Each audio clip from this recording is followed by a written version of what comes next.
A digital ankle bracelet for your car is coming soon.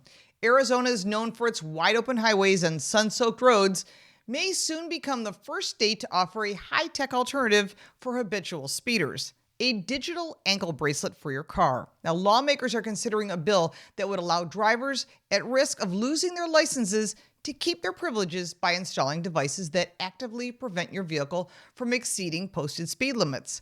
But there is more to this story. The proposal, spearheaded by State Representative Quang Nguyen, I hope I said your name right, would let drivers voluntarily equip their vehicles with speed-limiting technology. The system relies on a combination of GPS and cellular signals to determine the legal speed on any given road. Electronics connected to the car's engine control the unit that prevents the vehicle from exceeding the speed limit, no matter how hard the driver presses the accelerator. May sound like a good idea if you're a habitual speeder. You may be thinking, this sounds like Big Brother or 1984. Of course, this is all for your safety and for practical reasons. The technology includes an override mode for those who need it that permits a temporary 10-mile-per-hour boost for up to 3 times per month, giving drivers a limited margin to react in emergencies or avoid accidents, making people think, yeah, this could work. But Gwen estimates that these devices could cost around $250 to install, with a daily operating fee of roughly $4. He has been working closely with companies that manufacture the technology, including Smart Start and Life Starter, to ensure that the system is effective and reliable. This does make me wonder if he owns a piece of the company, or maybe he has stock in the company. Just think about that. The bill, which Nguyen plans to formally introduce when the state legislature reconvenes in January, has been designed to make participation optional rather than mandatory, an adjustment from a previous attempt that failed when the measure required all speeders to use the technology. He wants it mandated. Thankfully, legislators stopped him. Now, Arizona is not alone. Although it sounds like the beginning, once they start, every single vehicle is going to be mandated to have this. But Arizona is not alone. Virginia, Washington State, and Washington, D.C. have already enacted similar laws. In Virginia, courts can require drivers with multiple speeding violations or reckless driving convictions to install this electronic speed limiting device as an alternative to license suspension. This is certainly an option for those that have this issue. Washington State has adopted a comparable program, giving judges discretion to mandate the technology for repeat offenders while monitoring compliance. In Washington, D.C., the program is more limited but aims to reduce repeat speeding among drivers with multiple moving violations. Meanwhile, Wisconsin is currently considering similar legislation. Now, these programs highlight a growing trend. Rather than grounding drivers entirely, some states are experimenting with technology as a way to enforce safe driving without taking away mobility. Not a bad option, especially if you have an issue of speeding.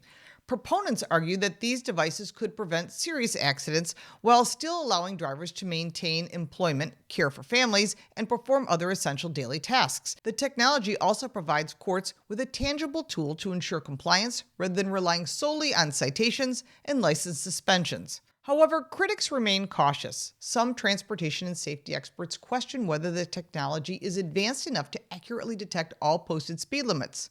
GPS mapping errors, temporary speed changes in construction zones, or malfunctioning sensors could cause a car to slow unexpectedly or fail to limit speed when needed, creating a new safety risk. Privacy advocates also worry about how these devices track and store location data, raising concerns about government overreach or potential misuse. Arizona Representative Alexander Colden has warned that passing the law could open a dangerous door, giving authorities unprecedented control over drivers' vehicles.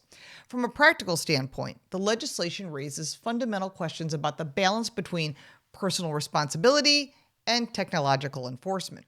Supporters argue it offers a lifeline to drivers who repeatedly violate speed laws but are otherwise safe, while critics maintain that it may encourage riskier behavior by transferring accountability from the individual to the machine. There's also a question of fairness. Not all drivers have access to new technology or financial resources to participate in the program that charges daily operating fees. While $4 per day may seem modest, over a month or over a year, that could be prohibitive for some families, effectively limiting the program to more affluent drivers.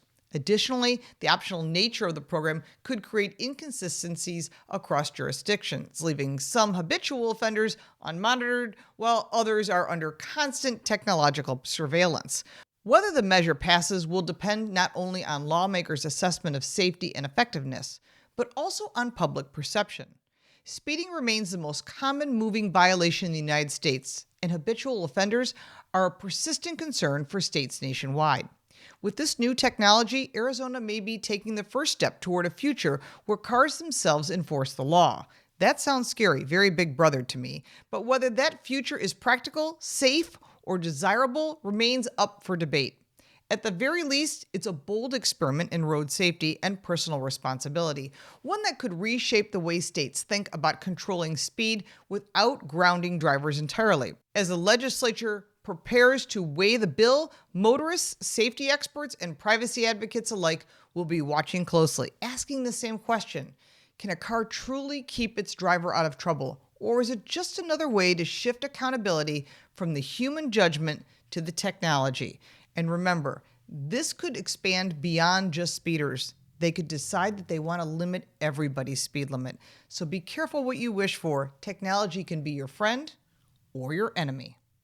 If you like this video, give it a like and subscribe for more videos like this, and check out our car review channel, Car Smarts. You can support me by buying me a cup of coffee, and if you want even more content, check out the links in the description. I'm Lauren Fix. Thank you so much for watching.